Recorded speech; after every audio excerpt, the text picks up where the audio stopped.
बच्ची को टॉर्चर किया गया साहब। बच्ची मरने वालों में से नहीं थी, बहुत सासी बच्ची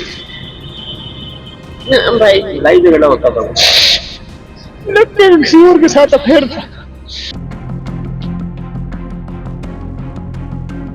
उनकी शादी के बाद से ही उस बच्ची को टॉर्चर कर रहे थे। जो लड़की का जो हस्बैंड है वो सब इंस्पेक्टर है, तो उसके माँ बाप इस तरह का हमारा लड़का सब इंस्पेक्टर लग रहा है, तुमने क्या दिया, किस तरह से दिया। बड़ी खबर आपको बता दें कि पानीपत में एक महिला ने अपने घर में फांसी का फंदा लगाकर अपनी जीवन लीला समाप्त कर ली। आरोप लगे हैं उसके पति पर कि उसके पति का अवैध संबंध है, जिसके चलते उनकी बेटी ने ये बड़ा कदम उठाया। उसने फांसी का फंदा लगाकर आत्महत्या कर ली। बड़ी बात यह है कि जो पति है वो बीएसएफ में सब इंस्पेक्टर है और पश्चिम बंगाल में तैनात है। महिला के बेटे का पहला जन्मदिन था, उससे पहले ही उसने ये कदम उठा लिया। महिला के पिता ने पति, सास और ससुर पर दहेज के लिए प्रताड़ित करने के आरोप लगाए हैं। साथ ही ये भी कहा है कि दामाद के किसी और महिला से अवैध संबंध है। बेटी ने उसकी चैटिंग पड़ी थी, जिसके बाद वो परेशान रहने लगी और उसने अब ये बड़ा कदम उठा लिया है। स्मालखा थाना पुलिस ने शिकायत के आधार पर केस दर्ज कर लिया है और मामले की जांच की जा रही है। बच्ची की शादी 2.5 साल पहले करी थी, 2.5 साल पहले बच्ची को टॉर्चर किया गया साहब। बच्ची मरने वालों में से नहीं थी, बहुत सासी बच्ची भाई लड़ाई झगड़ा होता था, लगता है किसी और के साथ अफेयर था। लड़के का किसी और के साथ अफेयर था।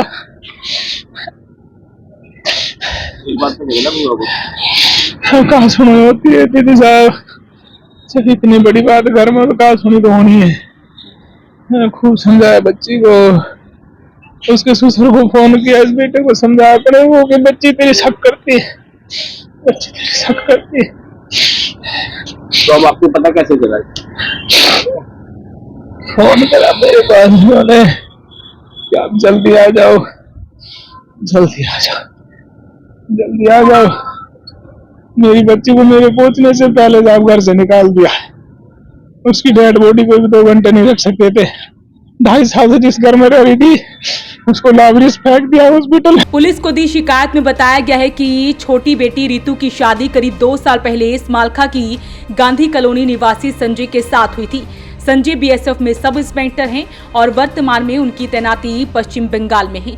शादी के बाद से ही रितु को उसका पति, सास और ससुर दहेज के लिए ताने देते थे और ऐसे में इसी के चलते उसके ऊपर मानसिक दबाव था और उसने बेटी ने ये कदम उठा लिया। की शादी करीबन 2-2.5 साल पहले हुई थी और उनकी शादी के बाद से ही उस बच्ची को टॉर्चर कर रहे थे। जो लड़की का जो हस्बैंड है वो सब इंस्पेक्टर है, तो उसके माँ बाप इस तरह का हमारा लड़का सब इंस्पेक्टर लग रहा है, तुमने क्या दिया, किस तरह से दिया।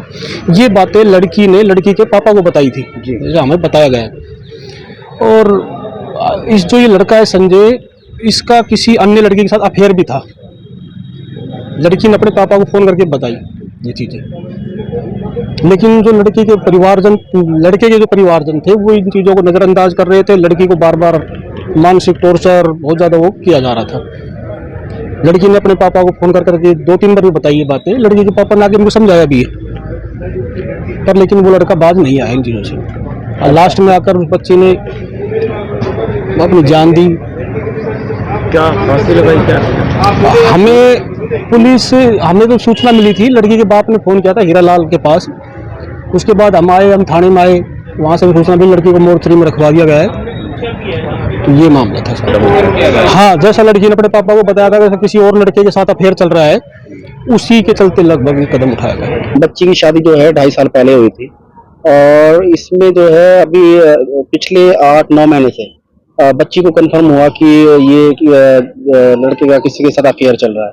तो इसके लिए जो है ये अभी जो लास्ट राखी पे यहाँ पे आया भी था ससुराल में, तो इसके पेरेंट्स ने इनको खूब समझाया कि आप ये जो छोड़ दो, और उसके बाद भी ये नहीं माना और ये प्रॉब्लम कंटिन्यू चलती रही और घर पे जो है इनका लड़ाई झगड़ा रोजाना का बना रहता था।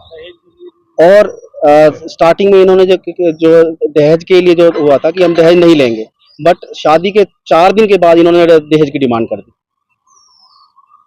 और ये जो सेम प्रॉब्लम है, जो मतलब पर डे का टॉर्चर जो है, तो अब इसमें ये भी पता नहीं है कि लड़की ने सुसाइड किया या मार के इन्होंने फेंका है। आपको क्या लगता मारा ही है, मुझे तो ये लगता है। है अभी फिलहाल क्या चाहते मैं इसके लिए ये चाहता हूँ कि जो लड़की को जो है सही तरह से न्याय मिलना चाहिए। वहीं आरोप ये भी लगाए गए हैं कि पति का दूसरी महिला के साथ प्रेम प्रसंग चल रहा था, जिसके कारण उनकी बेटी परेशान थी और हमेशा लड़ाई झगड़ा होता था। इसी के चलते उसने ये आत्महत्या की है। वहीं पुलिस को मामले की शिकायत दी गई है। क्या कुछ बताया गया है वो भी आपको सुनवाते हैं। तो गांधी कॉलोनी समालका में एक हैंगिंग हो गई है लेडीज की, तो सूचना पाकर हम वहाँ पहुँचे तो वहाँ देखा तो उसको नीचे उतार रखा था और 25 साल की उम्र थी। रितु रानी नाम है वो लड़की का, शादीशुदा है, एक बच्चा उनके पास। तो उसके वारसान आए, फिर उसके वारसान ने कंप्लेंट दी है उसके पिताजी हीरा लाल ने। तो उन्होंने कहा भाई दहेज है मांगने की एवज में हत्या हुई है, इसकी परेशान कर रखा था मेरी बेटी को। इस एवज में हमने FIR दर्ज कर दी है और अब पोस्टमार्टम करा रहे हैं। आगे जांच जैसी होगी कार्रवाई में मिलाई जाएगी। हस्बैंड जो बताए जा रहे हैं तो BSF वगैरह हाँ, BSF में सब इंस्पेक्टर बताए हैं, क्या नाम है? संजय कुमार। तो जो कंप्लेंट मिली है किन किन के नाम मिली है, किन किन? वो एक तो संजय कुमार है, ये मृतक का पति है जो, और इसके सास ससुर है मृतका के, रितु रानी के। तो फिलहाल अब क्या अब पोस्टमार्टम कराएंगे और इनके हवाले कर देंगे संस्कार के लिए। मामला दर्ज कर लिया? हाँ जी, FIR दर्ज कर दिया है। तो बड़ा मामला है। एक महिला ने पति के अवैध संबंधों से तंग आकर उसने बड़ा कदम उठाया है। हालांकि ये आरोप लगाए गए हैं कि पति का अवैध संबंध था। हालांकि इस सारे मामले की पुलिस द्वारा जांच की जा रही है कि आखिरकार मुख्य कारण क्या रहे कि महिला ने इतना बड़ा कदम उठाया है। फिलहाल पुलिस हर एंगल से जांच कर रही है। वॉइस ऑफ पानीपत के लिए प्रदीप पांचाल के साथ कुलवंत सिंह की रिपोर्ट।